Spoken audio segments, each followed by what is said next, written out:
Muy bien.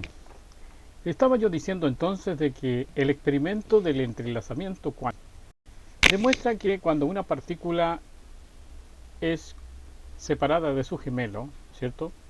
Se desdobla y cuando se desdobla se separan y se ponen a distancias, cualquiera sea la distancia, lo que se le haga a la primera le sucederá a la segunda partícula, porque son la misma. Eso indica que separadas en desdoblamiento o por causa de la existencia del desdoblamiento, ellas son una sola donde quiera que se encuentren en el universo. Pero había dejado de lado lo siguiente, que al igual que el experimento de la doble rendija, cuando se pasa una partícula, cuando se exige pasar por dos ranuras, cambia la función, que ya no actúa como partícula, sino que actúa desdoblada. Aquí también en este experimento del entrelazamiento cuántico se hace un experimento con con un par de partículas, que a su vez este par de partículas está desdoblado. Por lo tanto, tenemos una partícula A1 y A2 y tenemos una partícula B1 y B2. Si las interrelacionamos, es decir, las entrelazamos la 1 con la 2 y las desdoblamos y luego las separamos, lo que lleven estas gemelas de ambas partículas está íntimamente relacionado también. De modo que si destruimos la A1, como la A2 es su doble y está relacionada con la B2 y en consecuencia con la B1 y la B1 tiene la información de la A1, entonces automáticamente la regeneración se produce por la existencia de la información en otras partículas, ya que está unida a otra partícula que no ha sido destruida, pero que tiene la información. Eso es lo que se demuestra con el experimento del entrelazamiento cuántico.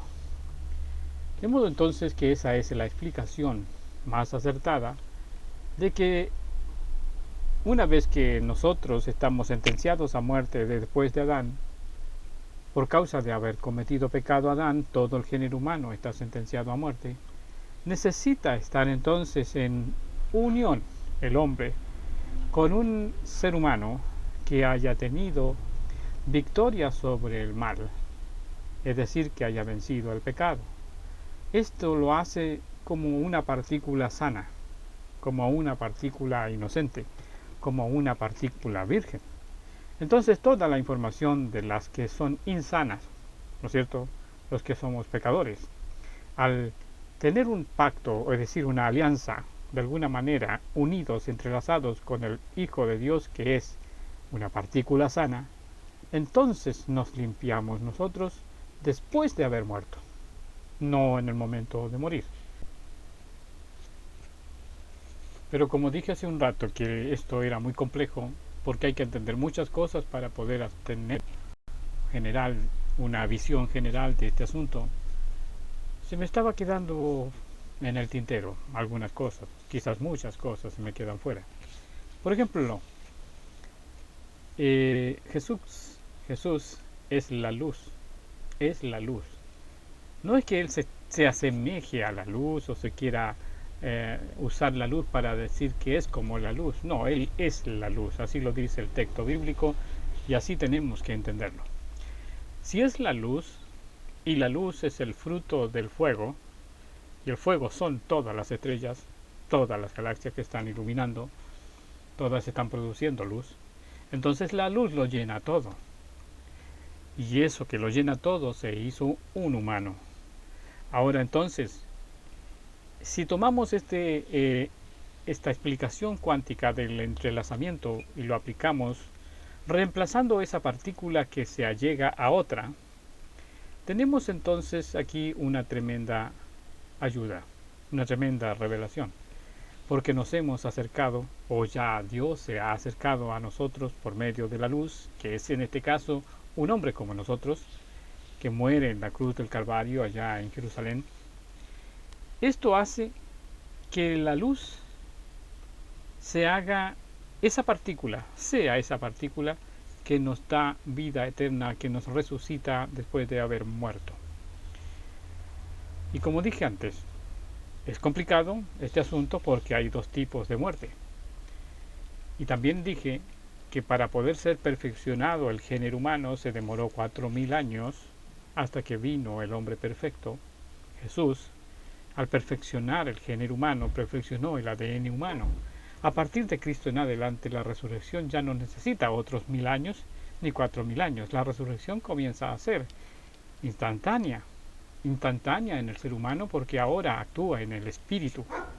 Dije también de que así como existe la ley de la reciprocidad, que hay una información de aquí para allá y otra de allá para acá, si esto se hizo humanamente en 4000 años a través de todas las profecías que se hicieron en Israel y que se cumplieron en el año 70, a partir del año 70 en adelante las cosas suceden espiritualmente dentro del espíritu del hombre. Esto significa que el espíritu del hombre puede ser regenerado o resucitado en un abrir y cerrar de ojo en el momento en que use el poder espiritual. ¿Y cuál es el poder espiritual? Para eso se necesita la fe. Bueno, yo sigo diciendo que esto es complejo explicarlo, porque somos duales, tenemos alma, espíritu y cuerpo.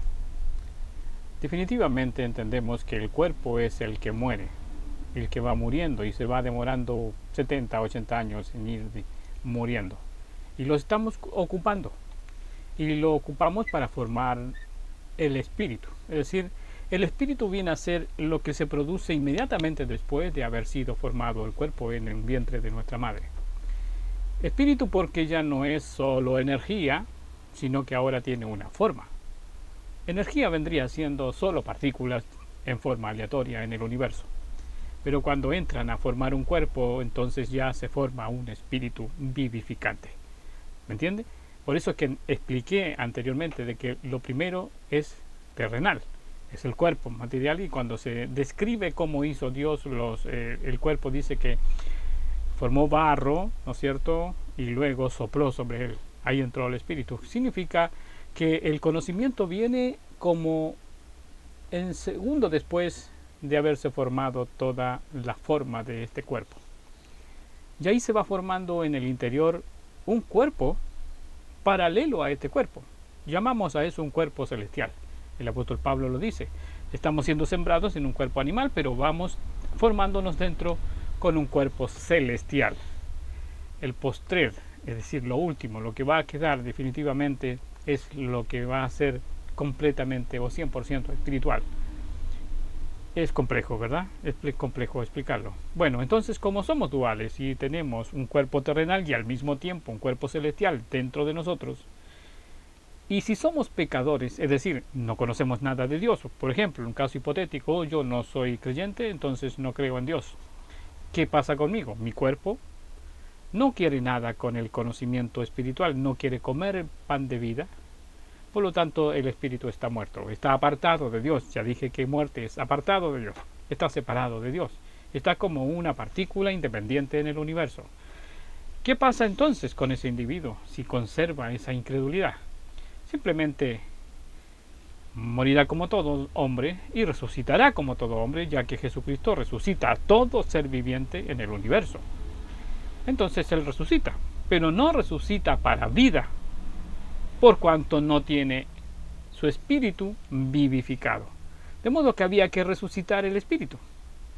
Y eso es lo que es primero. Ahí es a la inversa. Ahí hay una oportunidad que todos tenemos para, estando en carne, resucitar el espíritu que está dentro. No esperar morir para resucitar el espíritu, que no se puede, sino que la oportunidad, o digamos la condición del espíritu, solamente puede resucitar mientras el cuerpo de carne está vivo. ¿Por qué? Porque necesitamos el estado dual, es decir, el estado corrupto, para poder hacer una variación entre lo bueno y lo malo, la decisión sí o no. Trabajamos aquí esta dualidad, en este cuerpo. Solamente estando en este cuerpo, podemos cambiar de forma de pensar. Eso es prácticamente lo que se necesita para poder cambiar o pasar de muerte a vida. Entonces, alguien tiene que predicarnos, y así lo dice el apóstol Pablo. alguien tiene que predicarnos. Ese tiene que ser enviado por alguien. Jesús vino y lo primero que hizo fue predicar. Dejó encargados a los discípulos para que predicaran, y los discípulos se fueron multiplicando sobre la faz de la tierra y seguimos predicando. Seguimos anunciando a Jesús como Salvador. Y el hombre que escucha y pone atención a este mensaje, recibe esa partícula de vida que es la luz.